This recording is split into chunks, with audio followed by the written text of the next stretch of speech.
Okay. Hello, everyone. This is the inauguration of the Idea Validation Program 2026. Very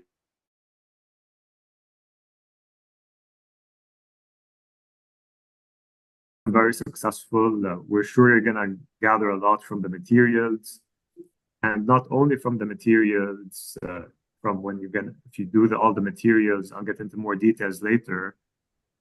With the deliverables and everything needed, and then you're going to be competing on pitching, and you're going to be seeing all of these different inventions. It's going to be competitive, and you're going to get to the finals, and then you get to place an incubation in the summer.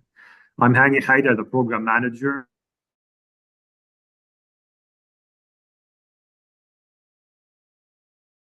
To all of you, I try to respond very fast, and we're going to have a short presentation today. And you're going to meet the team that's going to be supporting you during the program. And after this, we get into a bit of more information about what to expect during the program. We have 99 participants. We need one more. We get to 100. We have 99. And then I'm going to take like a few people from the audience to tell us a bit about their startup and what they're doing, their idea, their industry, the value proposition, why they chose it. We take a couple of those just to get to know you a bit more.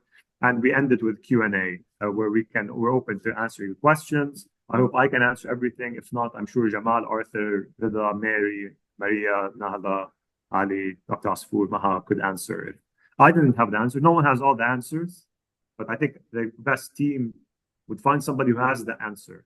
So that's the strength of the team. Anyway, we're going to start the presentation. So I'm Hani, like I said, I already introduced myself. Can everybody see my PowerPoint? No, I didn't share screen. Wait. Let me share my screen. Okay, can everybody see my PowerPoint? Yes, Hani. Yeah. Okay. So this is me, program manager, how I got here. Long story short, mechanical engineering, MBA, tried a couple of startups, didn't really work. Entrepreneurship support, venture capital, and now that's where I'm finding my sweet spot.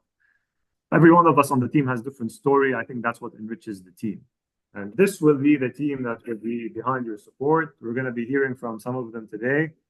We're going to hear from Dr. Asfour, Maha, Arthur, Jamal, and Rida, and of course, our incredibly important startup support. We have Mary, Nahla, Maria, Muhammad, and Ali. So this is the team behind iPark, and this is the team that's going to support you for the next 3 to 4 months. We're going to be starting with a word from our executive director, Dr. Yusuf Asfour. Thank you, Hani. You might want to stop sharing so we can see everyone. Sure. Hello, everyone. First of all, I'm Yusuf. I'm so excited to have so many participants. We hit 100, Hani. Yes, I saw. Yeah. And so welcome to the Idea to Venture program. This is one of our core programs at AUB iPark, where we basically help people with ideas turn them into something with an impact. And in fact, we've been doing this for about 6 years, I would say. We've graduated about 5 cohorts, and out of those, we've graduated more than 70 startups, and more than 70% of them are still in business. So that's a really good record. I don't know if you guys know about the startup environment, but this is huge. So you being part of this community makes us very excited. We're very excited to help you, work with you, and see you succeed. Basically, I just want to emphasize that the program here is not really a lecture or a class. This is really an environment where you drive everything, you do everything. We're here to guide, we're here to give you hints, connect you with people, but in the end, it's up to you to make it happen. There are no exams, there is no homework, but also if you're not passionate and if you don't do everything that needs to be done, guess what? The startup never kicks off. And I'm sure you'll hear about this from a lot of people. So I just want to say welcome, just say we're so excited to have this cohort and can't wait to see all those ideas turn into real startups with big impact on the community. And maybe we can see 1 or 2 unicorns come out of you guys. So really excited to see you. Thank you, Dr. Asfour. Thank you for the intervention. Up next, we have our director, Ms. Maha Zwayhid. Please, Maha, go ahead. And Mark. Hello, everyone. Can you hear me? Yes. Yeah. Loud and clear. Loud and clear. Great to see you, everyone. I think that was Shadi who said loud and clear. I know this voice. Yes, that's exactly me. So welcome on board. Welcome on board, everybody. I'm super excited to have you all here. It's been 6 years, as Dr. Asfour said, and we've been discovering more and more that in our mission as AUB, we need to offer you this entrepreneurial path for you to bring more of yourself into what you are learning. So I hope you guys in this program, you'll be able to bring your ideas to the front stage and grow it and scale it to a global venture that can live and be sustainable.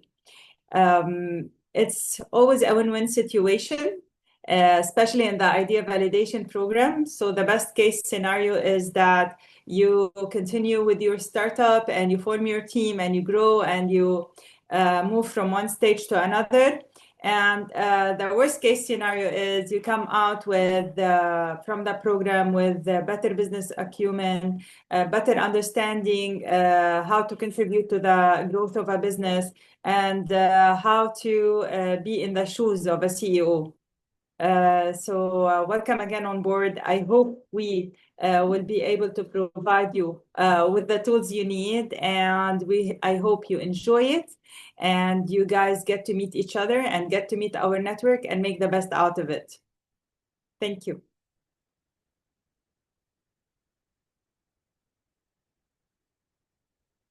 Perfect. Thank you, Maha. Up next, we're going to have a word from our entrepreneur in residence, Mr. Arthur Bizdikian. Thank you, Annie. Hi, everyone. My name is Arthur. I'm the entrepreneur in residence for AUB's Innovation Park, but I'm also the CEO and the co-founder of Lemonade Fashion and of PIP. I've been working with AUB for a couple of years now, and we've actually done a lot of amazing things together. My journey in entrepreneurship started about 11 years ago. I've been working with startups ever since. It started in Lebanon, but over the last few years, I've expanded to the US, to San Francisco, to all of Europe, to the Middle East. We've raised millions of dollars, worked on some of the most innovative projects, met the craziest CEOs and entrepreneurs around the world, worked with billionaires. But one of the things that brings me the most joy is actually working with young founders and young startups. And I think AUB's Innovation Park is one of the most unique programs that I've seen. I've worked with accelerators in the US. I've worked with every single accelerator in Lebanon. And what I can tell you is that, and in the UAE as well, but what I can tell you is AUB does it different because it's the only one that actually cares about your success very deeply. I've never seen a program follow up with its participant as much. I've never seen a program support the startups as much. So I'm very excited for all of you. I think being an entrepreneur is one of the most exciting things you can do, but it's also probably the scariest, hardest thing you're ever going to have to do. And I'm usually known as, I'm sorry for the word, but the asshole in the program, because I will always, tell it to you min al-akhir.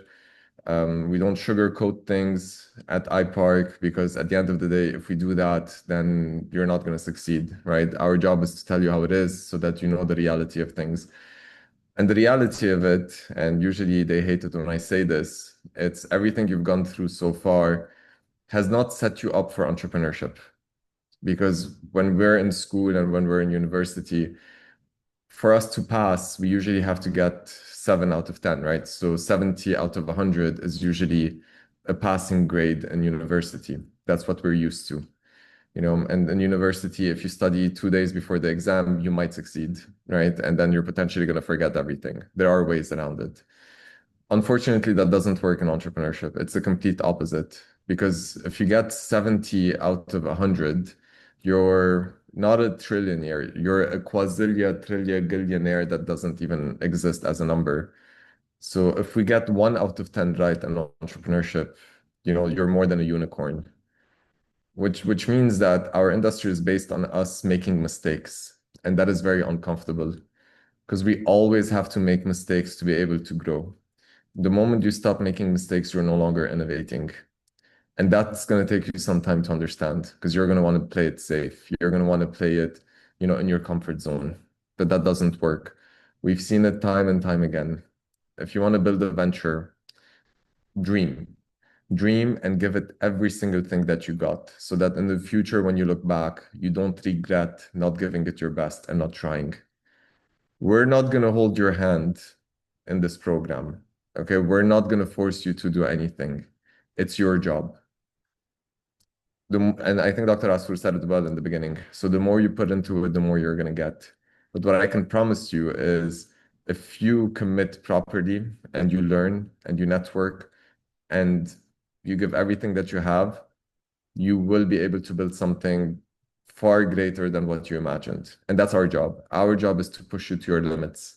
Our job is to push you to think bigger. Our job is to turn you from a local founder into an international business and an international startup. So that's all I have to say. I'm very excited to be part of your journey, and I cannot wait to kick your asses along the way. Thank you, Arthur. Thank you very much for your words. Up next, we have our colleague, Mr. Jamal Fayoumi, the newly hired operations manager at the AUB Innovation Park. Jamal, please. Hi, everyone. I'm Jamal. I'm the Ops and Platform Manager in iPark. I'm also an entrepreneur with more than 20 years of experience in corporate world. I had a career pivot back in 2019. And believe me, I thought that I'd done it all after spending 20 years managing mega projects in the GCC, multi-billion-dollar. However, my experience being an entrepreneur is totally different. It's much harder. My first startup, I failed with flying colors, and failure is part of the process. You need to love the problem that you're solving. You need to be more about human-centric in your approach. And being one of the startup that they got incubated in iPark, we managed to go to the Silicon Valley. We raised funds. We launched our startup, and we are carrying out our journey there. I'm super excited for this cohort 2026, and hopefully we can see you in person and interact with each other. Thank you so much. Great, thank you, Jamal. And we'll have the last quick word from Rida, our Community Growth and Outreach Networking Guru Officer. Rida? Networking, that's a new title. We just keep on adding names to my title every single year. Hello, thank you, Hani. Hello, everyone. Thanks a lot for joining. My name is Rida, and I'm the Community Growth and Outreach Officer at iPark. I think this is the 4th cohort at iPark where I've been supporting the founders. And I think the entrepreneurial journey is a very, long journey. It's a marathon based on what I've seen with founders. And it's sometimes it can feel a little bit lonely. And that's why it's super important to always look around you, not just look at what you're doing. Look at the founders, your peers. You're always building, getting the support you need from them, looking at the mentors in your network, asking them questions when it's needed, and sometimes connecting with other partners who can offer similar support for you to grow your company. And that's where my role is, in fact. So I manage the ecosystem of iPark, the startups, mentors, investors, and partners. At some point during your journey, you will want to scale to other markets outside of where you are based now. And this is where I'll be more involved, helping you access target markets, whether it's in the US, the GCC, and amongst others. And looking forward to working with all of you. Thank you. Okay, thank you for that, Rida. I'm gonna go back to sharing the screen to go through the presentation. So, can everyone see my screen? Yes? Okay, Yes, we can. great. So we like to start. I would like to start with just talking about Chimera. They were students a few years ago at AUB Computer Engineering, and now they've raised a significant amount of money from California. So it doesn't matter how old you are. It doesn't matter what where you're coming from. Through the iPark program, we position you to get to the next level, whether you have an idea or a prototype or even running a company. We position to be a launch pad to the global markets. And Chimera is one of the biggest examples of us doing this before. What is iPark? I don't know if everybody knows, but we have an office at Beirut Digital District in BDD. We also have an office at West Hall, ACE, and we're going to be opening ACE formally next week. We start to have office hours out of ACE for people who are on campus. And if you're not on campus, we have our offices at BDD. So if you get incubated, you'd be more than welcome to come and work out of our office spaces. And we're in BDD. People who don't know, this is the startup ecosystem in Lebanon, based near downtown and Charles Wood. The Idea Validation Program. I've sent you this before, but I would like to explain a bit why all of this is important. This is really the benchmark for programming as far as startups is concerned. Start with Arthur will give you a sprint on mindset, and he will show you how he thinks, how he has thought, how his methodologies and thinking styles have led him to where he is today. But having a mindset is central to this. Then you go to, if you have an idea, if you don't even have an idea, there are online modules that help you to develop it. And if you have an idea, we teach you how to prototype it. So now you have a prototype. And after that, you need to instill in it business thinking. So prototype alone, it could be like a fun invention. But as soon as you start to wrap it around a business model, it starts to become something that could potentially develop into a business. And all of this is not enough, because you would need to develop financial literacy. And this is a bit different from what you would normally learn in accounting or corporate finance role.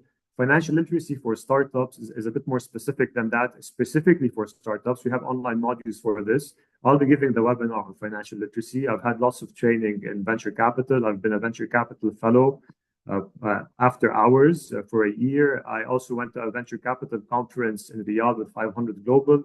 And I've developed lots of expertise understanding how these different methodologies work as far as startup finance is concerned. And ultimately, we end with the pitch. So you synthesize everything you've learned and you put it into a pitch.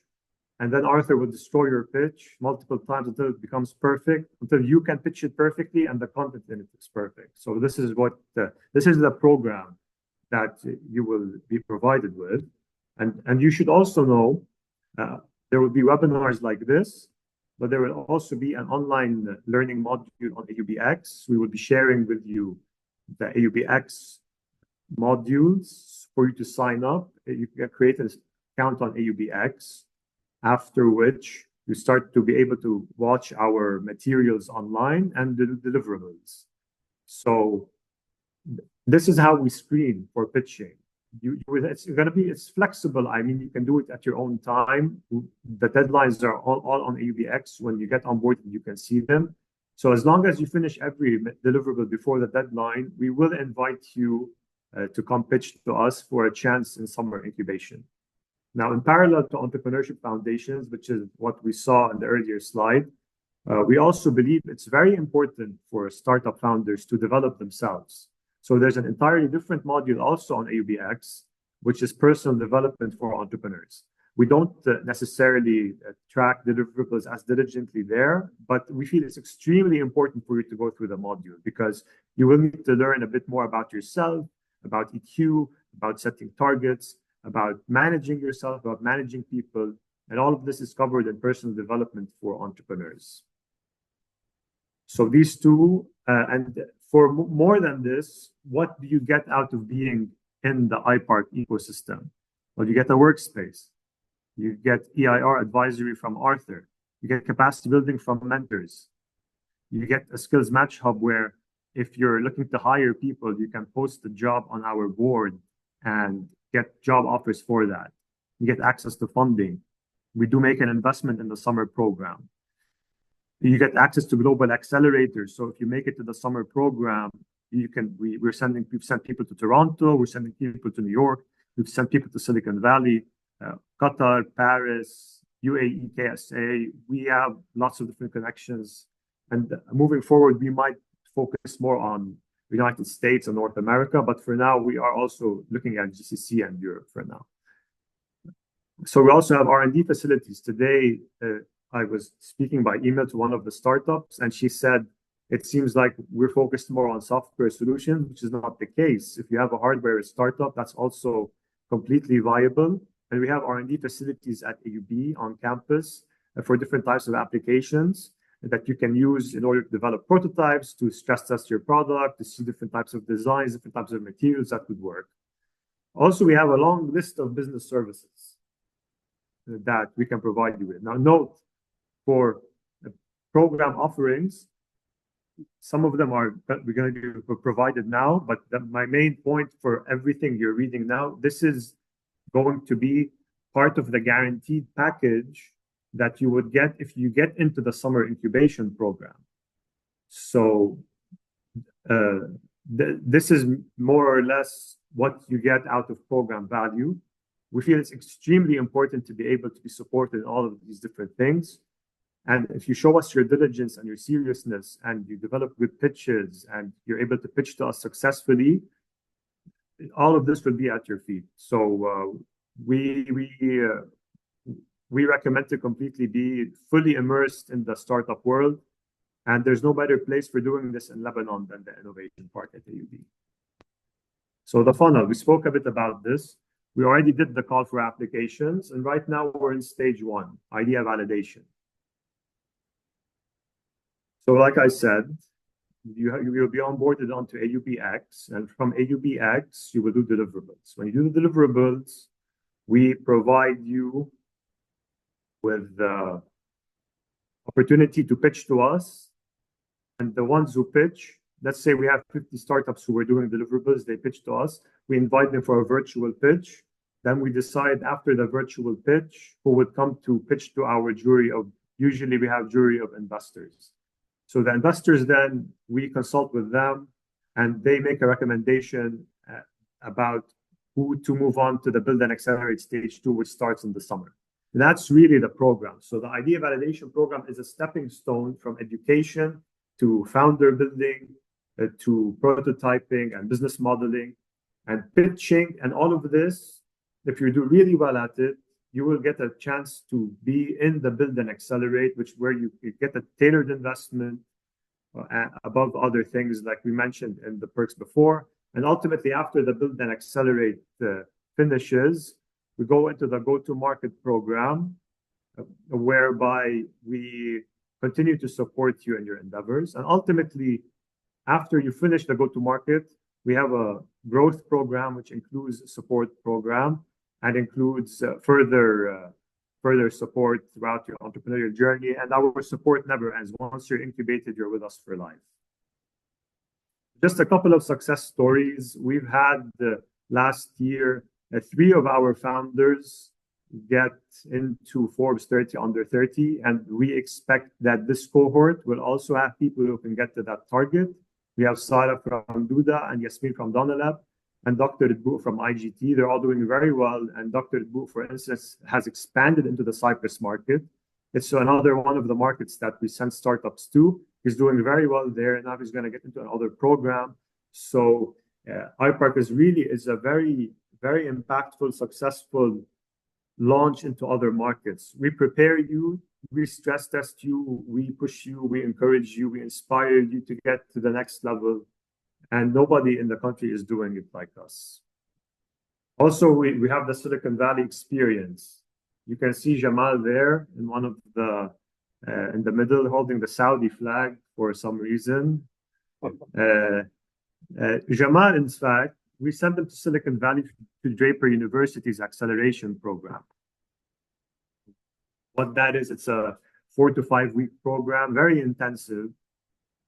And a couple of startups would get a cash investment from the Silicon Valley Accelerator at Draper.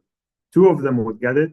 from people from 35 countries, and I believe it was over 100 participants, Jamal and Fixaligner received the 100K investment at a cap of $1 million. So this can be you. This can be you moving forward. That's it in a nutshell. And before we take questions, I'd like to hear from a couple of people in the audience about their invention and what they're trying to do. So please unmute and tell us about yourself. Whoever, don't need to raise hand. We're going to go first come, first serve basis about telling us about yourself. So please go ahead. Hello. We can start. Okay. Hi everyone, I'm Rania, and If you me and can my turn your co-founder. camera on, that would be great, by the way. Of course, I'm at work, but yalla, let's go for it. Okay. Hi everyone, I'm Rania, and with my co-founder Jamil, we decided to start TwinPay, which in short, it's a platform that helps freelancers and clients of freelancers. If you know what escrow means, instead of having like for freelancers, instead of having to rely on the client يكون good hearted and على أكيد يدفع لك وما يصير في delays ما delays. Instead, what happens? They pay us like TwinPay, يعني the client والfreelancer. They agree on a project, they agree on certain terms, and they pay us as escrow payments. They give us the money, and we only release it until the freelancer gives the work to the client, basically. So you're holding the cash until the service is provided. Exactly. And it could be via credit cards, via local partners, so cash. And yeah, in short. Okay. Well, where are you in the journey so far? Honestly, very early on. It's still at the idea stage, but يعني we're excited about it. We're working fast. Sure. I would say one thing. Yeah. Start now looking at what kinds of licensing you would need to be able to hold cash in escrow. I would look into that. Exactly. There's gonna be a strong legal aspect to it. Yeah. On the legal side, what iPark has provided this year and the year before was services through an entity called Startup Legal Garage, where you get tailored legal advisory at no cost as partner from AUB iPark. So we have amazing companies sent there, and it's part of the package for sure if you get into the summer incubation. Okay, amazing. Yeah. Thank Great. you. Okay, we'll go with Fuad from Akira. Fuad, please turn on your camera. Yeah, hello. Can you hear me well? Yep. Amazing. So I'm Fuad, and my co-founder is Khaled, and together we're building Akira. And Akira is an AI agent that diagnoses computers autonomously. So what our AI agent does is that it's a local app that has deep system access. And right now we're starting with Windows specifically, but we hope to expand to more systems. But what we do is that we have this deep system access, and then when a user gets any random problem on their laptop or their computer, what they do is that they go ahead and chat with Akira. It's much like ChatGPT, but locally. They tell it, for example, my Zoom microphone isn't working, or after I updated Windows, it's not turning off for some reason, even though I shut it down. So what we do is that we run this agent, and this agent diagnoses everything from A to Z. So it does the whole research based on the data from the system, and then it goes ahead and diagnoses it directly in front of the user. So taking an agent that operates on desktop. Yes, so it fixes the problem. Like Claudebot, if you saw it in the news. Yeah, basically like Claudebot, but more towards the IT side. I see. Interesting. You had the sign language startup. Yeah, exactly. Yeah. Is that still going on? Yeah, though in the background, because we have some other priorities, and we had some research issues with the government in Lebanon and stuff like that. Okay. We can't talk about that. This is being recorded. Yeah. Okay, man. Thanks a lot. We go now with Muhammad Attar from AI StudyMate.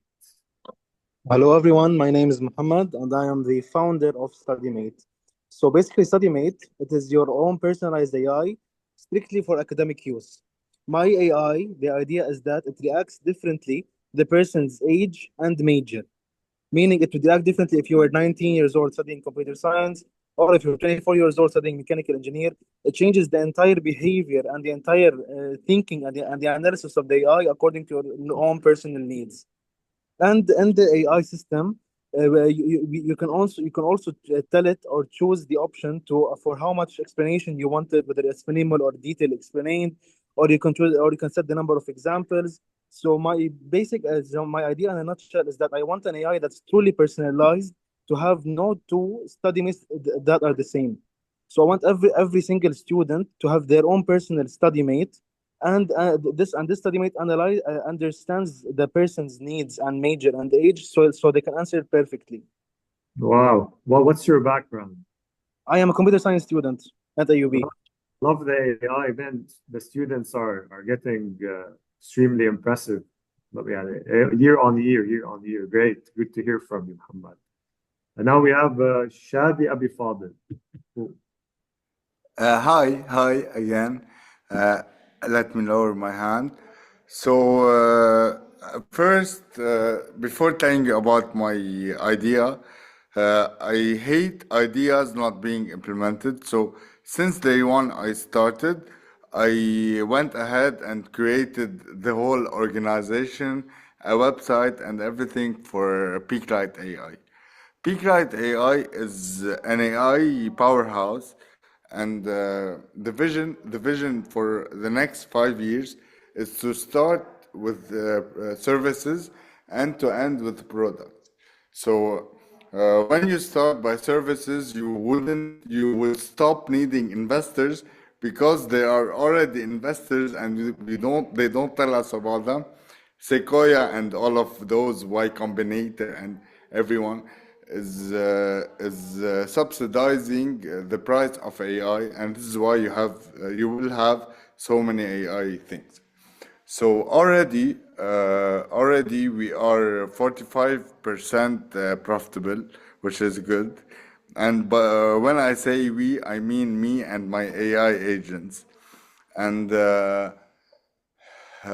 now I am seconded as a CTO to a boutique consulting in UAE, and I just saved today 210 hours per month for a student consulting company. It's international. Great. So I love how fast you are at making videos, by the way. Every time we talk, you have another video made or you show Yes. it. Yes, because هيدا كاب كوت قوي كتير. إذا ما عم تستعملوه استعملوه. استعملوا. خلي أيوبي تدفع لنا حقه. تمام. Great, thank you. Okay, we go to Usama. Usama, you're muted. You're muted.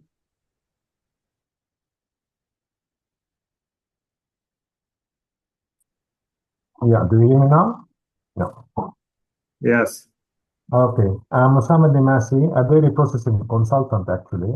I'm here to validate an early stage product idea that converts acidic whey from labneh, which is a waste, into a consumer food, focusing on customer demand and go-to-market fit. For example, many dairies in Lebanon discard acidic whey from labneh production.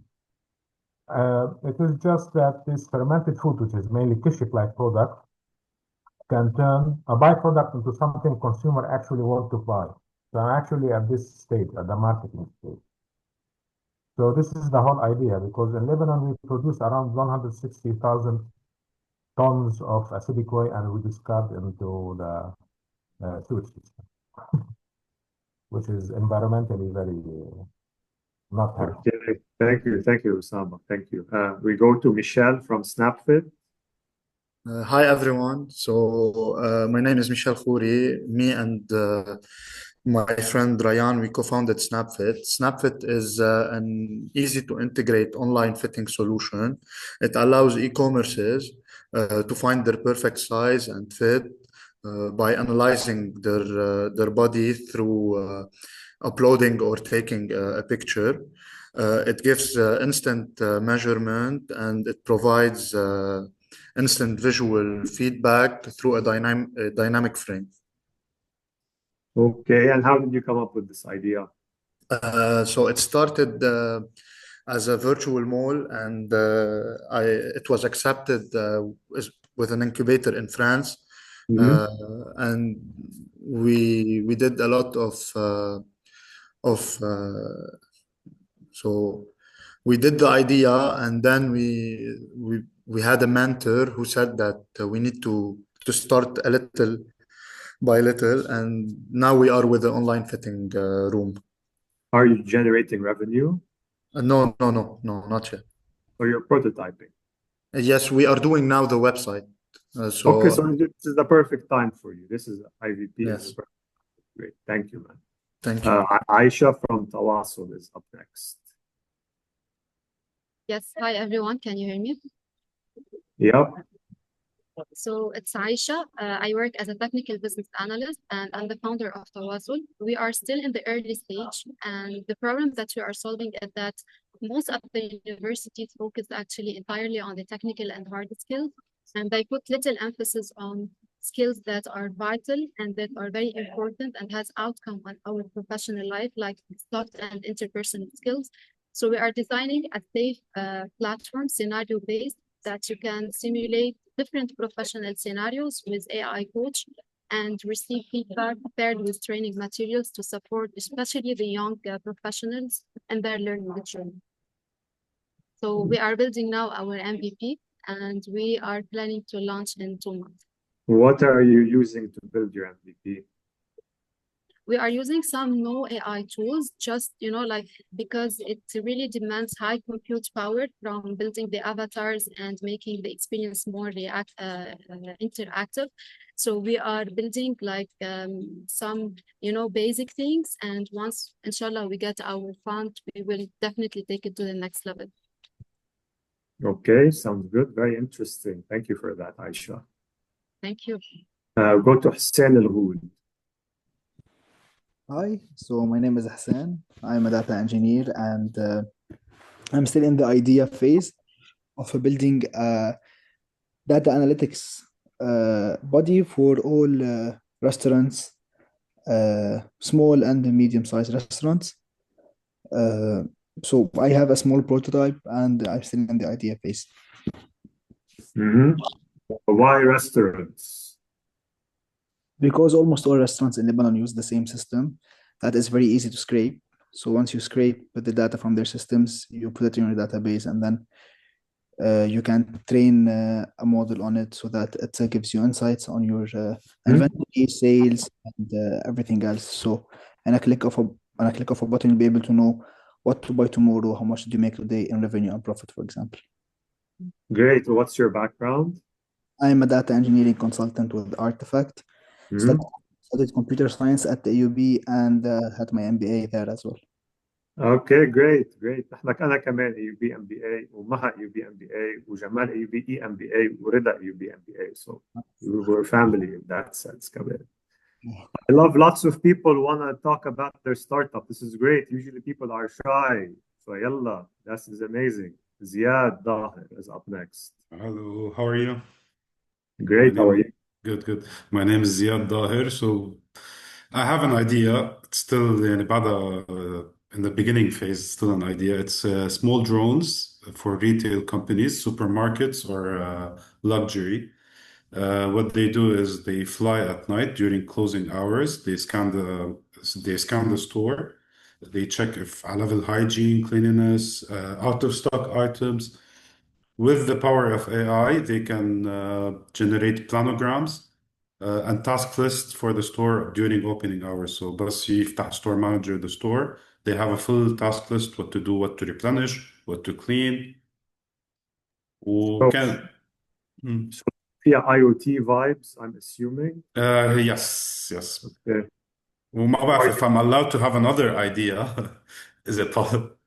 هلا No, for the purposes of the program, we recommend to focus on one. Okay. بس مش ضروري هلا to focus on one. هلا for the next 3 months, using the techniques and strategies you'll be learning, Try to validate both and see which one makes Alright. the most sense. We'll Okay. then go with that one. By the Right. time you're going to pitch to us in April, you should have selected one You of should them have won. Yep. evenly. Okay, great. Thank you. Janine, please turn your camera on, Janine, and you can go ahead. Yes. Hi, My name Janine. is Janine. I'm a computer science student, and I am the founder, hopefully, of my IBD. IBD is a chronic disease. It's an inflammatory condition that attacks the intestines. It's an autoimmune disease, and it's quite unpredictable. 40% to 60% of patients do have to get into emergencies, and they end up in emergency rooms unexpectedly. So what we are working on is to make, using machine learning models, to make a non-invasive tool that is able to predict these flares, so we can actually manage those flares on early basis instead of invasive alternatives such as calprotectin, stool test, and other tests. So it's a monitoring tool. Are you pre-med or are you just computer science? So very, very technical understanding of medicine. So how do you get there if you're just a computer science student? Well, I have IBD myself, so it gives me. But this is the best way when you have a problem you want to solve for other people. هيدي هي. Yes, exactly. Golden nuggets for them. Thank you. Yeah, very nice. Well, students are now more and more advanced. Year on year, they're getting more and more advanced. This is great. This is great. Okay, we move to Kareem Habbad. Please turn your camera on. Yeah, just a second. It's requiring Yeah, access. we can Okay, see can you you now. see me? Yeah. Oh, yep. Okay, so I'm building a solution for a problem which is growing in Lebanon, which is people are working more remotely, so their elders are having to live alone. So we're building a solution in which the elder wears a band which can monitor consistently his vitals, and it models his routine so that it detects early deviations. And it detects not just deviations in terms of routine, but signals, and it has an intelligence layer which couples these to escalate based on that. The differentiation that we have from our competitors is that we don't rely on a stable infrastructure, which isn't present in Lebanon. So our solution isn't reliant on Wi-Fi nor Bluetooth connecting to the phone. The algorithms on fully 24/7 on the band itself. We're currently in the prototype phase. We have the hardware done. We're testing the algorithms. We have 5 to 10. I think we're around 7 now. 7 families signed up to try the first version of the product. We have a local distributor in Lebanon who's willing to help us with the marketing. And we have an advisor who works in Jordan who has scaled his wearable company, which has similar sensors, and he's helping us with it. He scaled his company to 10,000 plus units sold to Saudi Aramco. And that's where we're at currently. We expect to launch the first pilot within 2 weeks from now. Yeah, amazing, amazing. Is this the first time you tried to build something? I tried to build something in the fall but failed miserably. It was very bad. ما حتى خلصنا الايديشن يعني. عملنا كثير false assumptions وحتى ب the startup that we're working on now. It's only been a month بس عم نشتغل عليها كثير يعني. Right. We started with these false assumptions بس تعلمت من الفول. So I pivoted و reworked it يعني. You're still a student? Yes, I graduate in this spring يعني 10 weeks. انت مع جاك عبود شيء؟ Yes, صح. اوكي مزبوط قال لي عنكم. طيب منيح جاك عبود بيطلع ابطال جاك عبود. طيب يلا thanks very much. Sounds very interesting. Thank you. Okay, move on to Samali Bina Nasser. Yeah. Can you please turn your camera on? Yes, please go ahead. Okay. So my name is Samali Bina Nasser, and me and my co-founder, Marcel Schmid, we're working on Hexocrete. So Hexocrete is basically interlocking hexagon-shaped blocks. They're used for building displaceable walls. Now, an amazing thing about them is that they replace the need for mortar. And mortar, as you know, has a huge amount of cement, which is very costly, other than it being not environmentally friendly. And other than that, the mix itself, it has many like recyclable materials such as cigarette remains and other recyclable stuff. Nice. So how did you get to this idea?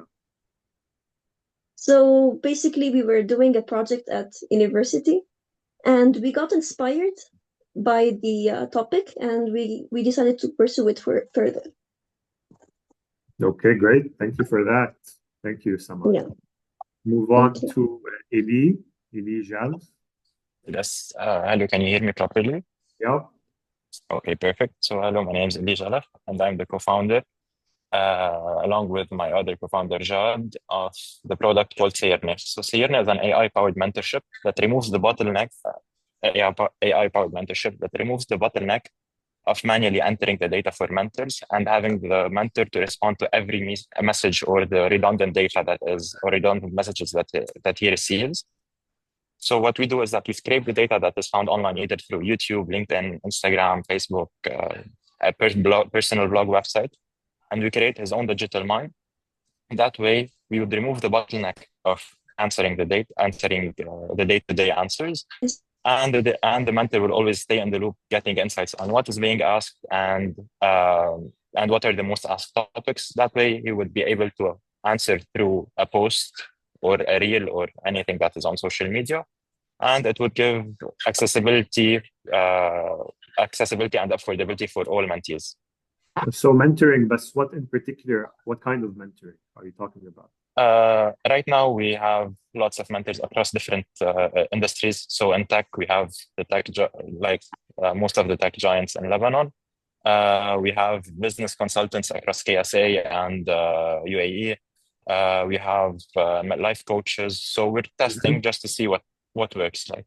Interesting. By the end of this program, you would have found like a specific sweet spot and what kind of mentors you would onboard. Definitely. That's what we're expecting. Thank you so much. It always starts general and becomes specific. And then it becomes Exactly. general again and becomes specific again. You're just always going from general to specific. So anyway. Exactly. Okay, now Christopher. Hello, everybody. I'm Chris. I actually didn't study at the AUB. My co-founder, who is also in the call, Antoine, studied at the AUB. But he was gracious enough to see this cool program and thought it might be good for us. So basically, I have a background as a marketing CEO and ethical hacker. I do cybersecurity stuff for double-digit million e-commerce companies. And I've seen now through the rise of this, I will call it prototype era, where everyone has easy access to coding tools like Claude, Codex, and however many different types of tools there are, that people can build really quickly systems that work, but not necessarily secure systems. So we designed a tool called HackTool, which is an automated security scanner, which basically is focused on ease of use. So somebody without a security background can put in their tooling or their web-facing infrastructure or web applications and audit any low-hanging misconfigurations or see any mistakes that they would have made. So it's supporting the vibe coding tools that exist, basically. Or did I get it wrong? Well, yeah, if you're vibe coding a prototype, or even if you're coding by hand, and you don't have a security background, you will create systems that might work, but they won't necessarily be secure. You mentioned Moltbot or OpenClaw. Yeah. I mean, that is one massive issue, is that even this Moltbook exposing millions of API keys, even from OpenAI founders and stuff like that, creating massive vulnerabilities, remote code execution. You can necessarily build very quickly now in this modern era where you can make systems that work, but they will not be secure. You will have massive issues, and that's kind of what we wanted to support people who don't necessarily have a security background to make sure that they're building secure systems. If I may add, Chris, one thing. So the trend for this year is that there's a lot of clean up business after the AI vibe coders, and this is where you guys will fit. Yeah, thank you. Yeah. Thank you, Shadi. Sorry. Up next, we have Omar from Carely. Please share your. Yeah, hi, Omar. Hello, good afternoon. So our project Carely is a device that is aimed for the elderly.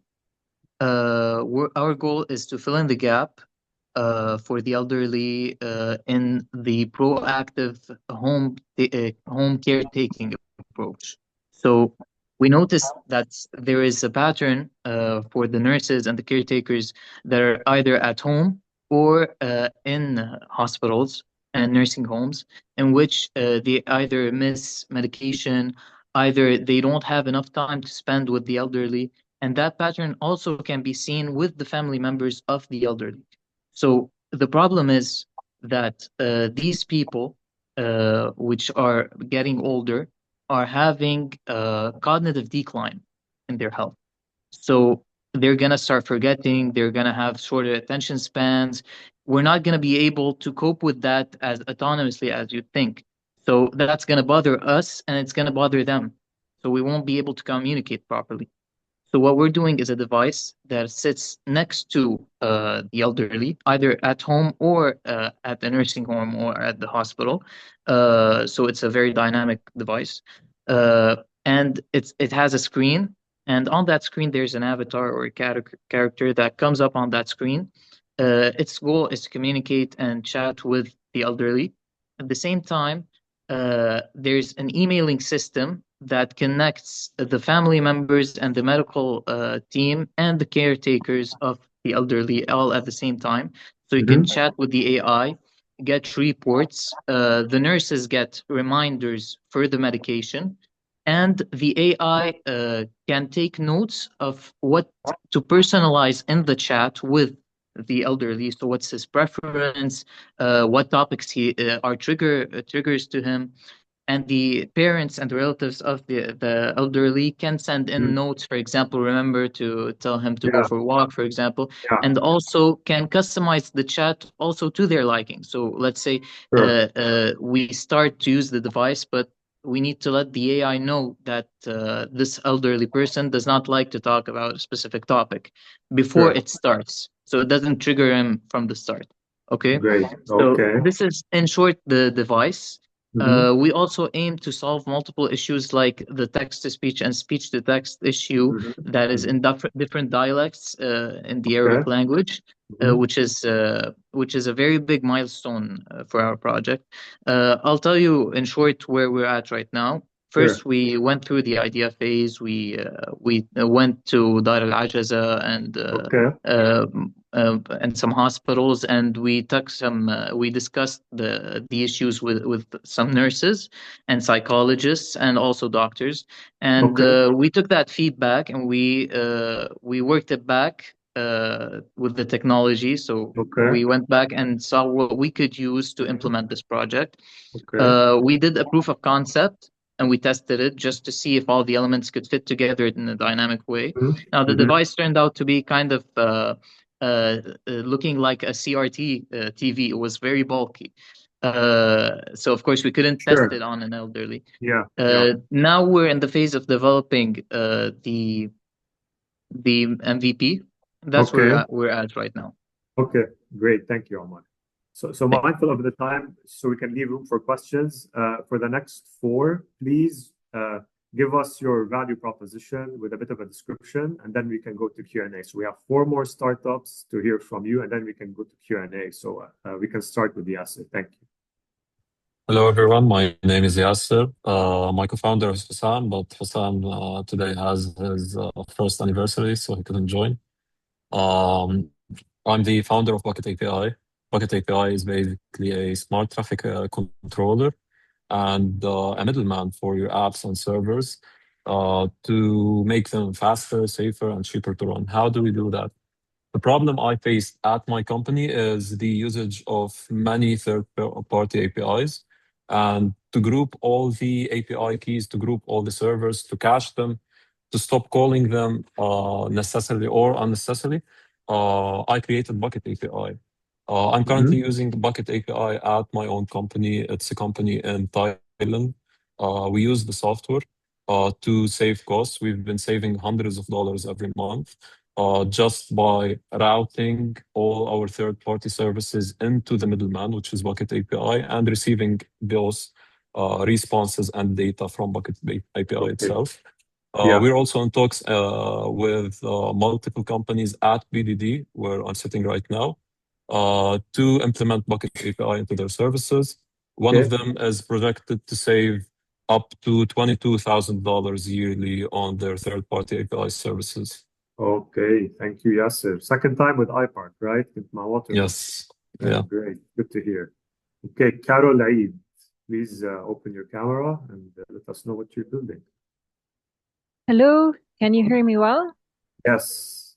Okay, so I'm the founder of eCulturo, a startup that is reimagining education and aligning it with the child's nature. What's different about what eCulturo is doing compared to how we know education happens for children is basically it's a human-centered design approach to education. We're working with children ages 6 to 12. This is where we're starting, and it has an ecosystem model whereby it focuses on empowering children, and we leverage the resources in the community from experts, universities, museums, to create opportunities for children to discover themselves. The focus is on helping children unlock their potential, and it's based on years of research. Nice. So social impact vibes. Big Yeah. social impact. Very nice. Thank you, Carol. Thank you. Thank you.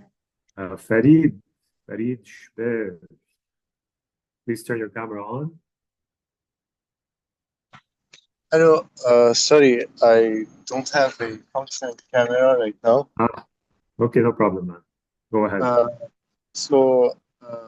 We're a team of students at the UB. We're a project under the umbrella of Beirut 2030, an initiative in the engineering faculty. So our project is mainly focused on increasing green areas in urban areas. So we first started by trying to design big green areas in local, like public areas like schools and parks and هيدا. Thus we thought to ourselves, why not increase small green areas and increase their frequency rather than their area.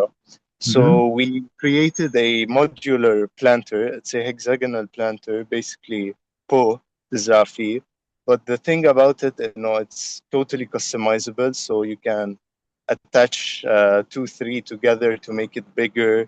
You can attach LED lights to it. Even we're working now on moisture sensors, which can detect the moisture in the soil and irrigate the plant automatically. So it's good for like office workers, for people who don't know a lot about agriculture. So yes. Great, thank you, Farid. We're gonna go on to Fuad and then Riwa, and then we can take a few questions. So please, Fuad, go ahead. No, it's fine. Hi guys, can you hear me? Yeah. All right, great. I'm Fuad. I'm the founder of Ledgers. So Ledgers is a financial operating system built to help founders make better decisions early. So it's AI powered, so that every founder gets tailored guidance to make smarter moves. Our AI engine, right now, we're building it from scratch, and it's designed to learn how founders think, how they plan, how they operate, and it guides them based on their specific business model. You won't get any generic templates, basically. So we're still in our early stages. We're currently building our alpha. We're aiming to take the alpha live in April, and our full launch will be in July. We're not only building Ledgers as a software. The bigger vision is building an ecosystem. So a community where we help founders become more successful, build more successful startups and SMEs. And eventually, the longer picture is turning these startups into investors and help the other startups within the Ledgers ecosystem get investments from these successful startups. So in short, it's a business financial software at the moment, where it helps you guide your startups, make better decisions, and become more successful sooner. Great, thank you, Fuad. Finally, we have Rewa Umran. Good afternoon. My name is Riwa. I hope everyone is hearing me.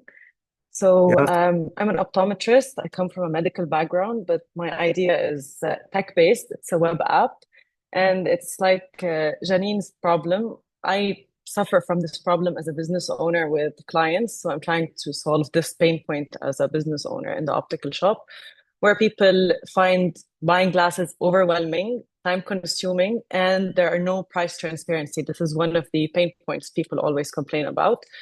I took the entrepreneurship and innovation program with AUB and came up with this idea while working in the shop and growing up here. So it's gonna fix all these three problems, and there are already a successful model in the US and Canada, but in the MENA region, this is not here. So I built a prototype using no-code tools with Figma and Claude, but I still need to test and see if it's gonna work. But I have high hopes with this program. We'll Great. see. Yeah, happy Thank to you. have you on board with us.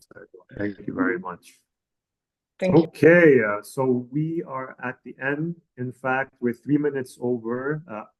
If anybody wants to leave, you're free to leave. But if anybody has questions for me, I'm very happy to continue for the next 10 minutes. So we can start. Muhammad, are you asking? So we Yeah, can go to questions now. yeah. I have a question right So now. we're limited time on the questions. Might not be able to answer everything, but we'll try. So let's start with Muhammad. Yeah, but before I say my question, I just want to say something that StudyMate is in its an MVP state. I'm working Yeah. for it to be in the MMP state. So just I forgot to say that. My question is that Yeah. at the beginning of the meeting, you said that 70% of the ideas become into actual startups and then they flourish, if I'm not mistaken. What happens to the other 30%, and why are they not included in the 100% like success? Like what's the main reason that the other 30% are not successful, for example, per se? Well, there's lots of reasons. I was actually giving a seminar on this a couple of days ago. Why startups fail. So there's lots of reasons why startups fail. So it could be anything from co-founder conflict with the board, run out of cash. So Could be a mistimed product, the wrong market, bad marketing. I mean, you'd have to look at like a diagnosis of the problem to give you a specific answer for that case. So it could be it could be a million things. I just pointed out a few of them. So in a nutshell, like the founder did like something wrong or miscalculated something. In a nutshell, yani. Well, that's one of the reasons. It's not the only one, but this is also important. Before we jump, May, if you're with us, can I just add something, Hani? Yeah, to sure, that? sure. Thank you. One of the main reasons why startups fail is, first of all, because they underestimate how long the journey is going to take. A lot of people think you can build a startup in 6 to 12 months. The reality is that it's going to take so much longer. Sometimes startups run out of patience and they get tired, right? And that's where conflicts between co-founders start arising, because there's a misalignment on expectations. So it's very important from early on to set the expectations right, to understand that this is going to be long and hard. And you need to have those conversations with the people around you, whether it's your family members, your loved ones, your relationships, but also your co-founders, because they need to understand that your quality of life is going to change. At the end of the day, things fail because people gave up too early. There's one reason why it fails. It's because someone somewhere in the organization, in the leadership, gave up too early. Because if you don't give up, you keep on pivoting until you find a way to make it succeed. Okay, thank you, Arthur. Okay, thank you. Shadi. Yes, I wanted to ask specifically for intellectual property. Yes. We have active R&D and for 14 to 15 products حاطينهم بالخزانة. And I am afraid to actually go out to market and someone copying the idea or a technical aspect of it.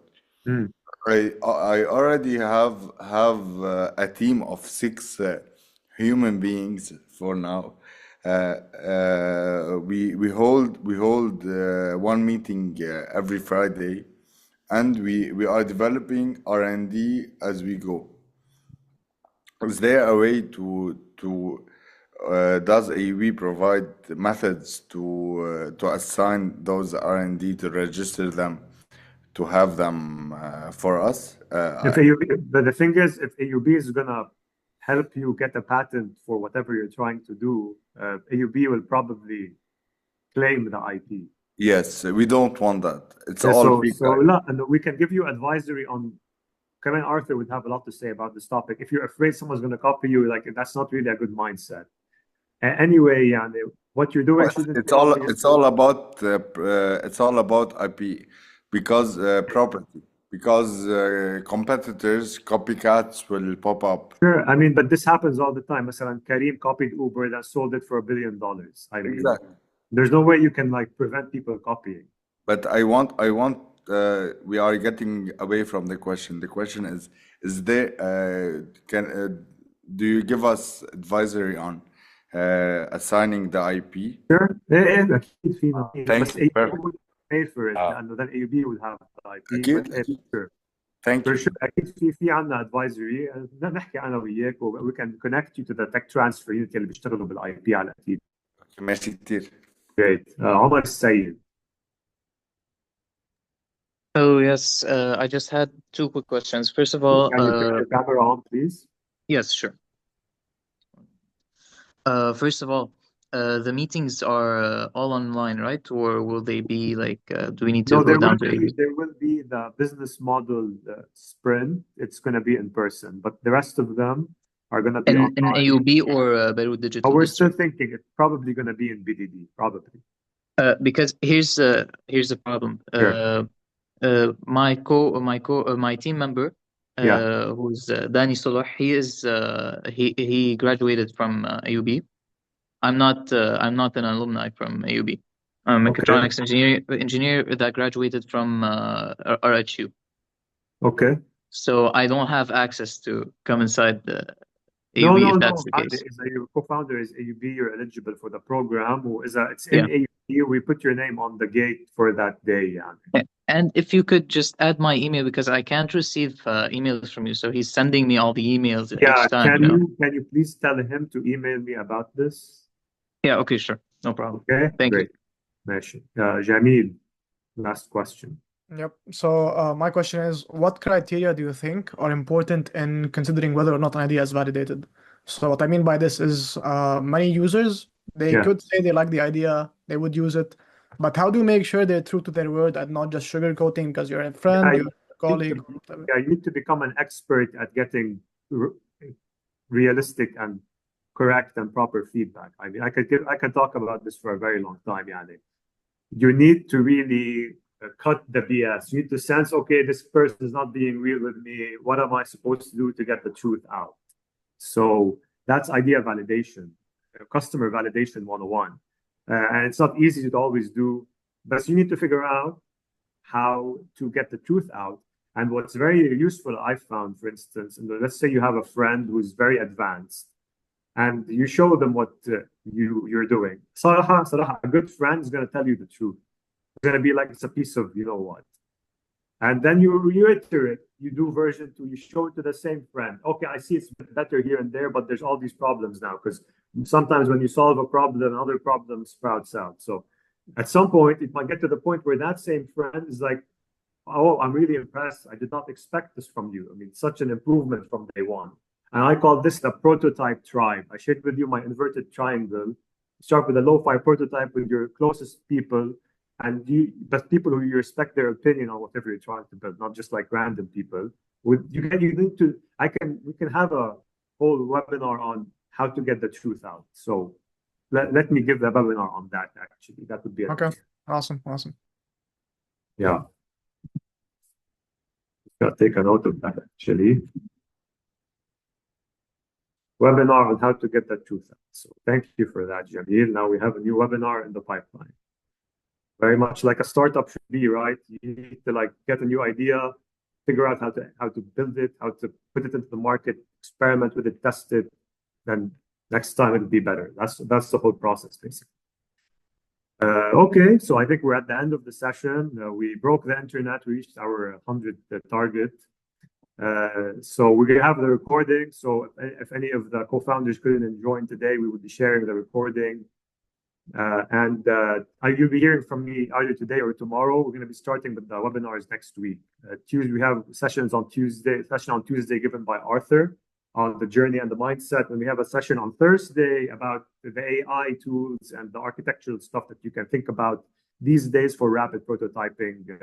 All of the stuff will be given by our colleague Ali and our IT and business development and IT manager, Mr. Rami Farran. So you will be getting an email from me with all the details, and we look forward to seeing you all next week. Thank you. Thank you. Thank you. Thank you. Thank you. Thank you very much. So much. Thank you. Thank you. Bye-bye.